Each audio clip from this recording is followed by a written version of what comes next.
I always knew my older brother had a way of making life look effortless. Even as a kid, he carried himself like he owned the room, the playground, the entire street, maybe even the world.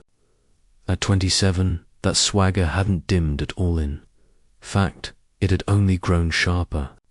He had a solid job that paid well, a car that gleamed like it had just rolled off the showroom floor, and the kind of confidence that made people either admire him or resent him, sometimes both at the same time. To anyone watching from the outside, he had everything under control. To me, and maybe anyone with a little more sense, it looked like he was just one confident smile away from a disaster of his own making. Our parents had always treated him differently than they treated me. Not overtly, not in a way that was obvious unless you were paying attention, but subtly, through their tone, the way they laughed a little longer at his jokes, the way they celebrated every little step he took in life. I guess in their eyes, he was this golden child who could do no wrong, someone to be admired and protected, and honestly, I could see why they loved him, sure. But they also seemed to be in a constant state of relief that he was doing fine. They didn't see, or maybe chose not to see, the chaos he left in his wake. The trail of women and kids and obligations that he treated like badges of honor. He had 4 children with 4 different women. 3 were already born, and the 4th was on the way with his current girlfriend, someone he'd been with for just 2 years. Each time a new pregnancy was mentioned, his chest would puff out a little, and his smile would widen, like he had unlocked some secret level of manhood or legacy. "It's just life," he'd say, grinning. "I take care of my responsibilities." And to be fair, he did. Child support checks went out like clockwork, birthdays and holidays were accounted for, and none of the mums had to struggle to provide basic things for their children. He was reliable in that way, and that seemed to be enough for most people to forgive or overlook everything else. I, on the other hand, couldn't help but see the pattern for what it was. He wasn't stepping up as my parents kept claiming. He was repeating the same behavior over and over with the same result. More children, more women, more drama. And yet, everyone around him, my parents especially, treated it like some grand accomplishment. I was tired of it. Tired of the excuses. Tired of the praise. Tired of the collective shrug when I tried to point out the obvious. He wasn't a bad person, not really. But he was careless in the way most people were careful when something mattered. And at 27, 4 kids later, I started to question whether anyone in our family, including him, really understood the consequences of those choices. Our home had always been warm, but there was always an unspoken hierarchy. My parents' attention often tilted toward him, like we were orbiting around a sun that refused to shine on anyone else the same way. They would comment endlessly about how he was devoted to his children, how he took care of his responsibilities, and how, somehow, that made everything okay. I used to sit there quietly, clenching my jaw, listening to them heap praise on someone who, in my eyes, was only consistent at creating chaos. That consistency wasn't admirable. It wasn't discipline. It wasn't responsibility. It was repetition, and not the kind you could be proud of.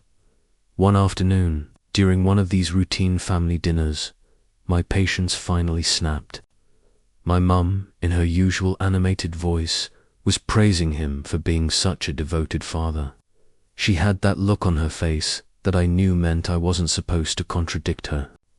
I could feel my chest tighten as I watched him bask in her approval, sipping his drink like a man who had just won some invisible trophy, and I just couldn't hold it in anymore. "He's not devoted," I said, my voice cutting through the hum of conversation. He's just consistent at knocking women up. At this rate, he'll need a group chat just to schedule Father's Day." The room went silent. Forks paused mid-air, drinks stopped halfway to lips, and my brother, for once, didn't know how to react. At first he laughed, a little surprised, maybe thinking I was joking. But then he leaned back in his chair, giving me that familiar look, the one that said, "You really don't get it. You don't understand," he said after a pause. "I take care of my kids. None of their mums have to struggle." I tried to steady my voice, tried to explain in a calm, rational way what I'd been feeling for years. "That's great," I said, "but maybe you should stop giving out child support before you run out of checks. Being a good dad doesn't mean you have to keep creating new families." He didn't yell. He didn't storm out. He just looked at me, annoyed, like I had said something mildly irritating but ultimately inconsequential, and went back to eating. My parents later told me I was out of line, that I should have kept my mouth shut because he's doing fine. But I couldn't reconcile their idea of fine with reality. 27 years old, 4 kids, 4 mothers, how was that fine? And how could they celebrate that like it was a win instead of a warning sign? As the conversation faded into polite small talk, I felt a mixture of frustration and resignation. This wasn't just about my brother's choices anymore. It was about the way our family normalized and even glorified behavior that, in my eyes, was reckless. And that night, lying in bed, I realized something important. It wasn't enough to let things slide. I had to confront it, somehow, somewhere, before it became someone else's problem, worse, before it became his own undoing. It wasn't that I wanted to hurt him or make him feel guilty. I just wanted him and, maybe our whole family, to see the situation for what it really was. Because to me, being a parent wasn't about checks or dates or being able to claim you stepped up. It was about responsibility, consistency, and thoughtfulness, the kind that doesn't leave a trail of unfinished emotional work behind. And as I stared at the ceiling that night, I knew the next family gathering, the next conversation, would be the one where I'd either make them all see it or finally understand why I couldn't stay silent any longer. The next family gathering arrived sooner than I expected. A Sunday lunch at my parents' house, and I could feel the tension building before I even walked in. I knew the room would be the same as always. My brother in his tailored shirt, smug and my parents hovering somewhere between pride and indulgence, and me trapped in a bubble of quiet observation, trying to decide whether to speak up or keep my mouth shut. But this time, I wasn't going to be quiet. Not anymore. As soon as I entered the kitchen, I caught sight of him chatting with his current girlfriend, her hand resting on her slightly rounded belly. He was explaining something about the new car he had just bought and how it would make life easier for everyone. I didn't say anything at first. I let the moment stretch, watching my parents nod along like they were witnessing the unveiling of a great achievement. I could feel the frustration rising, tightening like a coil inside my chest. But I forced myself to breathe and wait for the right moment. Timing mattered if I wanted my words to land. We all sat down at the table, plates clattering and conversations starting up as usual. My brother, as expected, began recounting some story about how he had taken one of his kids to soccer practice while another's mum had called him to confirm a doctor's appointment. He painted the narrative so perfectly, with that casual arrogance that made him seem like a hero in his own life story. I wanted to scream at him, to point out the holes in his reasoning, but I held back. I waited then, as my mum began her usual praise for how devoted he was, I could feel the surge building. I couldn't hold it in anymore. I leaned forward slightly, putting a little edge in my voice. Devoted. That's your definition of devoted. The room fell silent almost instantly.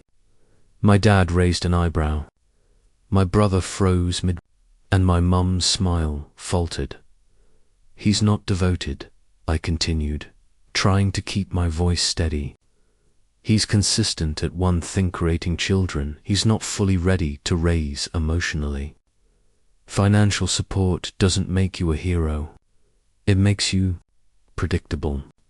And at this rate, he's going to need a group chat just to coordinate birthdays and holidays. My brother laughed at first, a bit nervous, maybe thinking I was exaggerating for effect.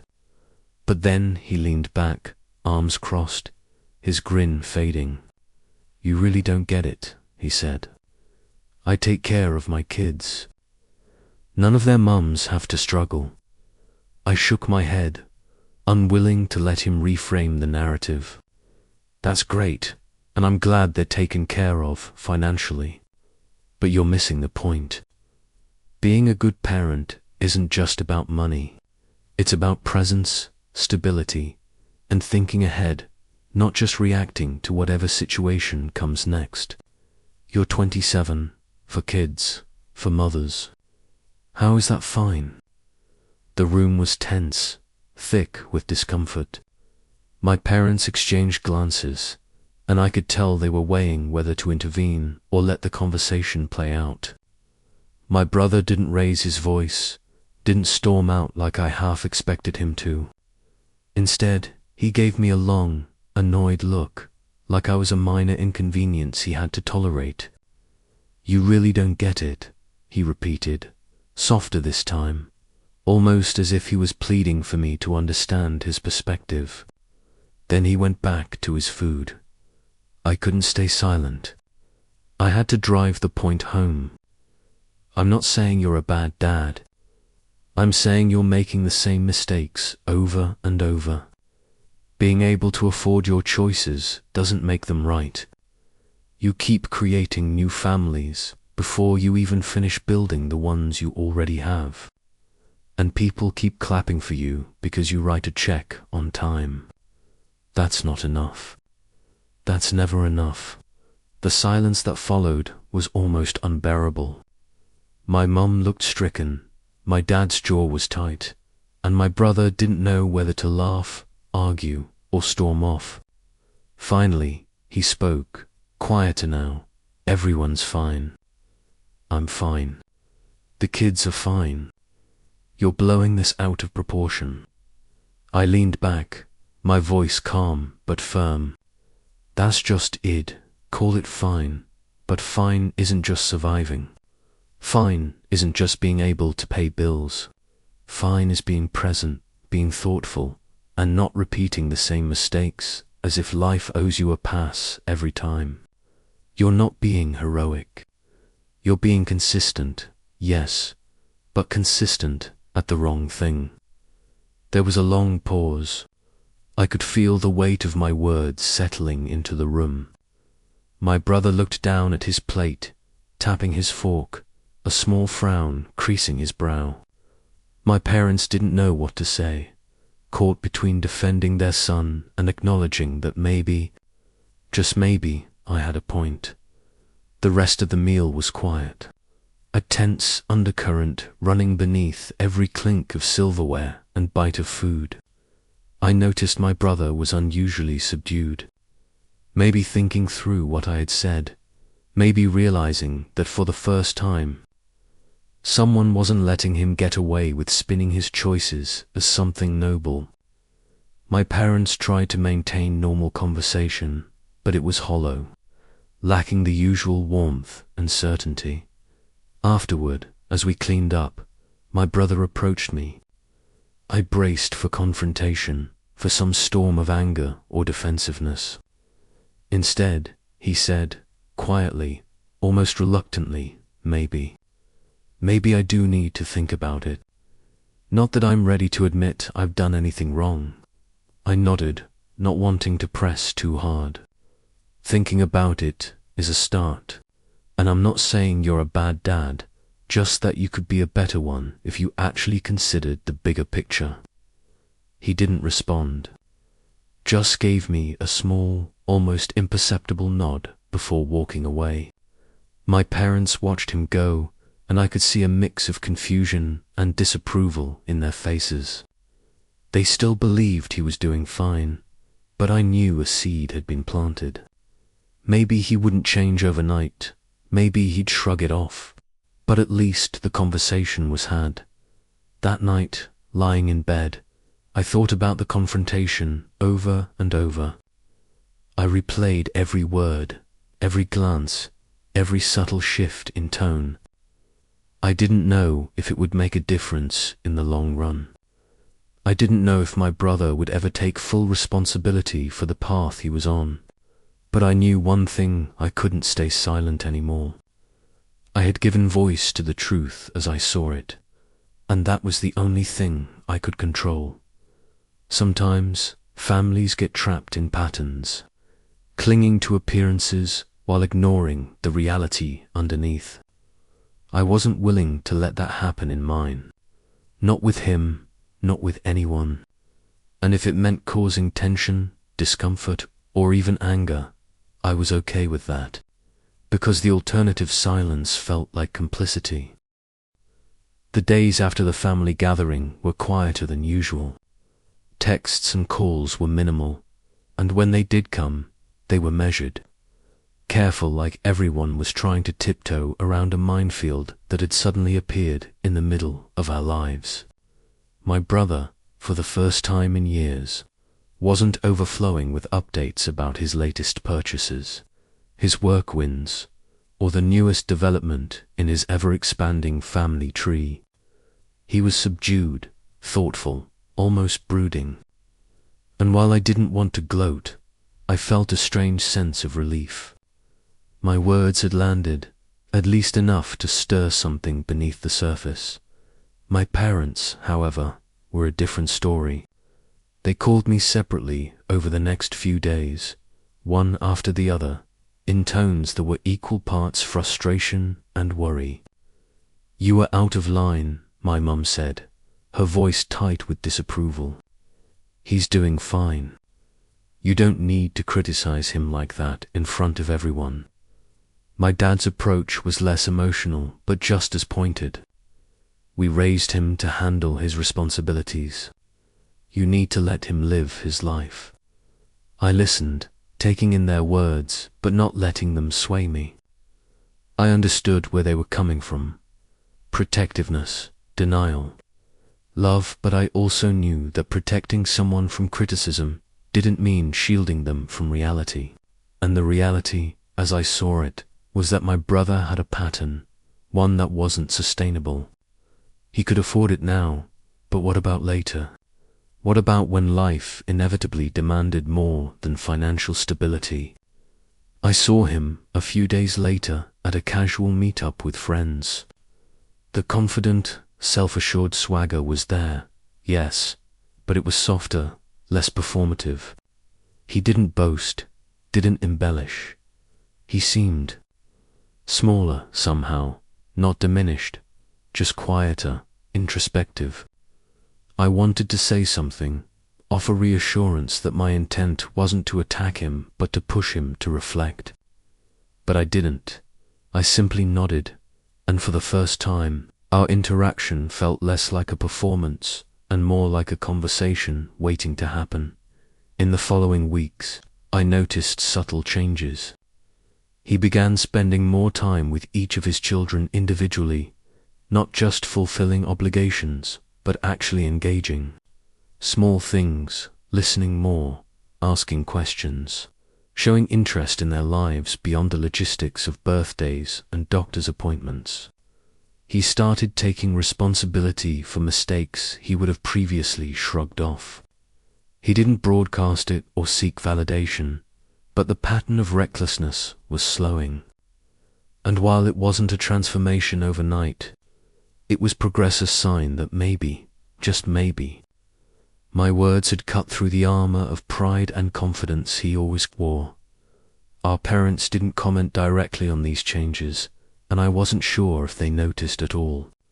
They continued to speak of him in the same tones of pride and approval, probably because admitting that their son might need correction was uncomfortable. But I didn't need acknowledgement.